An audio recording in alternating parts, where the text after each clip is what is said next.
그리고 우리가 이제 자연인 이야기를 할 때 권리 능력이 갖추어졌음을 전제로 뭐 의사 능력이니 뭐니라고 하는 것을 배웠었죠.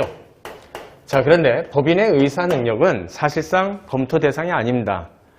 그 이유는 법인의 대표 기관이 의사 능력이 있으면 되는 것이지 법인 자체가 뭐 의사 능력이 있다 없다 부분은 법인이다 보니까, 즉 자연인이 아니다 보니까 신경 쓰기가 조금 어려운 부분이 있어요. 자, 마찬가지로 법인이 만 19세, 즉 19년 차 미만 회사이다, 이런 건 고려 대상이 되지 않죠. 그렇기 때문에 자, 법인의 행위 능력도 역시 특히 자연인과 달리 따지지 않고 그냥 넘어가는 영역이에요. 자, 여기까지가 일단 자연인과 비슷하게 우리가 이제 배운 부분이고, 자, 그 다음에 자연인이 못된 짓을 하면, 그래서 상대방 당사자에게 무슨 어떤 제3자에게 손해를 끼쳤다. 그러면 제3자나 혹은 상대방 당사자는 손해배상 청구권을 행사할 수 있을 겁니다. 그죠? 그러면 법인도 못된 짓 할 수 있는 것 아니냐.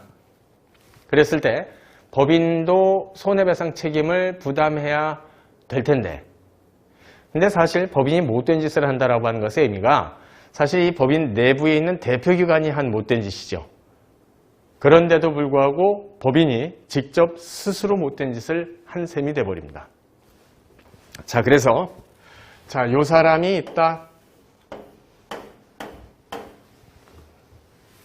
자, 그리고 법인의 신체 기관 중에 브레인에 해당이 되는 여기가 대표기관이라고 생각하시면 될 것이고, 자, 이 대표기관이 어떤 행위를 하면 요 사람이 한 일이다.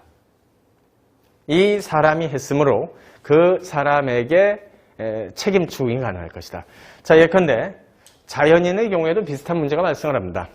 예컨대 제가 지나가시는 다른 분들을 뭐 오른손으로 꿀밤을 한 대 때렸습니다. 불법행위죠?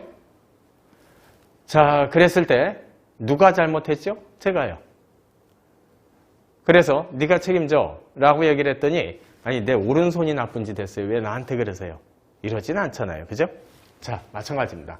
자, 대표기관이 한 행위는 그 사람이 한 행위에 해당되기 때문에, 그러니까 그 사람한테 직접 네가 잘못했으니까 책임져 라는 이야기를 할 수 있을 것이다. 자, 그래서 이것을 배워야 되는데, 즉 이 사람 전체가 그냥 A라는 사람이라고 가정했을 때, 자, A, 즉 법인 자체가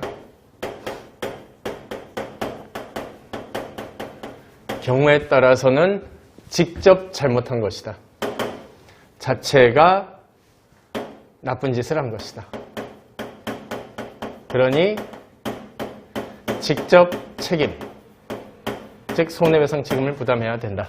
라는 소위 법인의 불법행위 능력과 관련된 이야기를 지금부터 공부해야 됩니다. 자, 그런데 법인의 불법행위 책임을 공부하기에 앞서서요, 참고로 자, 우리 민법 750조, 756조를 설명드릴게요. 자, 민법 750조, 756조는 자, 기본적으로 불법행위법입니다. 자, 우리가 민법 공부를 할 때, 자, 이제 뭐 750조 이야기는 많이 했었죠. 그죠? 자, 불법행위에 의한 손해배상 청구권 영역인데,